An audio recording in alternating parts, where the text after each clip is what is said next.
I remand the defendant to the custody of the Idaho State Board of Corrections for to be imprisoned in an appropriate facility and execution of the sentence where he will remain until he dies. A judge in Boise, Idaho, has handed down 4 consecutive life sentences to Bryan Kohberger for the murders of 4 University of Idaho students in November of 2022. Kohberger had pleaded guilty earlier this month to the 4 charges of first-degree murder, as well as 1 count of burglary. Victim impact statements were read by family and friends of those who were killed. Emily Allant read a statement on behalf of her friend Bethany Fonku, a roommate of all 4 of the victims at the time of their deaths. She discussed her horror of sleeping through the killings. CBS News. If I had known, I of course would have called 911 right away. I still carry so much regret and guilt for not knowing what had happened and not calling right away. Even though I understand it wouldn't have changed anything, not even if the paramedics had been right outside the door. I hope that they are remembered for who they are, not what happened to them, because who they are were so beautiful, and they deserve to be remembered in the highest way.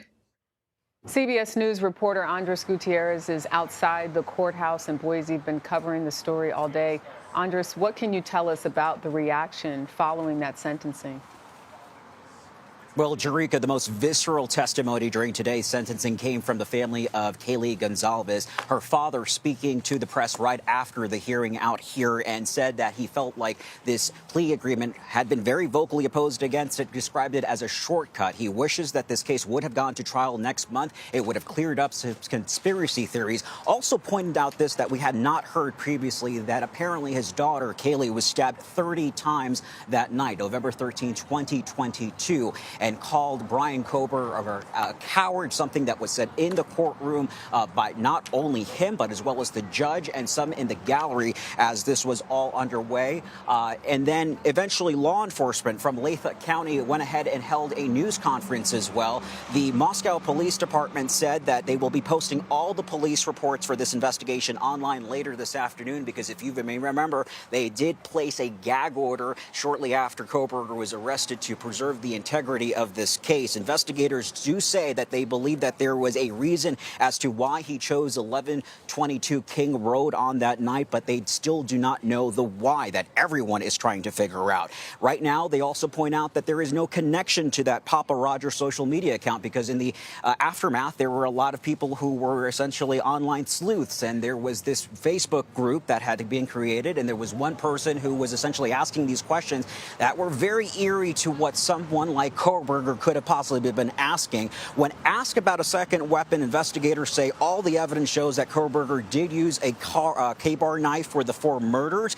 And Bill Thompson, the lead prosecutor, says that he does not think that anything that would come out of Kohberger's mouth, whether it be a trial or if he ever speaks to the media or decides to perhaps write a book in the future, would be the truth. Yeah, Andres, I want to talk more about the family and the friends. I mean, to listen for hours, it was heartbreaking. I listened in a couple of times when I could.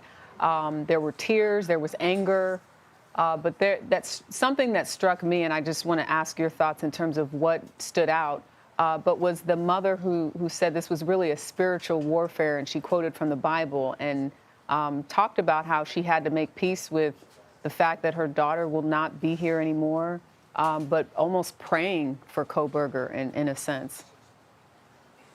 Absolutely, Jerika. There were moments of forgiveness from some of the family members who have leaned so heavily on their faith during these nearly 3 years since that fateful night.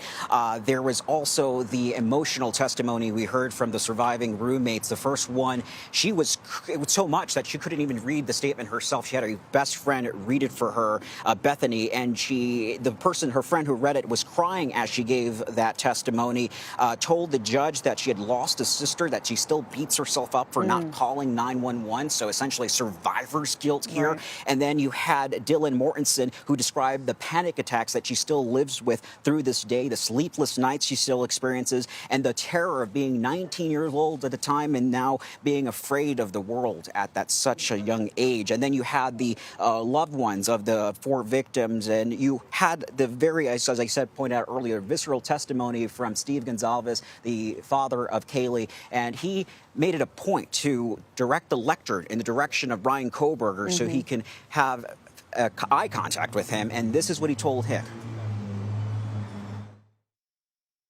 Today, we are here to finish what you started. Today, you've lost control. Today, we are here to prove to the world that you picked the wrong families. The wrong state, the wrong police officers, the wrong community. You tried to break our community apart. You tried to plant fear. You tried to divide us. You failed. Wow. And so overall, just that anger from that father, describing him again as a coward. The judge saying that at this point it is time for the public to stop giving Kohberger his 15 minutes of fame. At this point, he has been remanded into the custody of the Department of Corrections for Idaho. It will take him a couple of weeks to figure out which facility to place him at.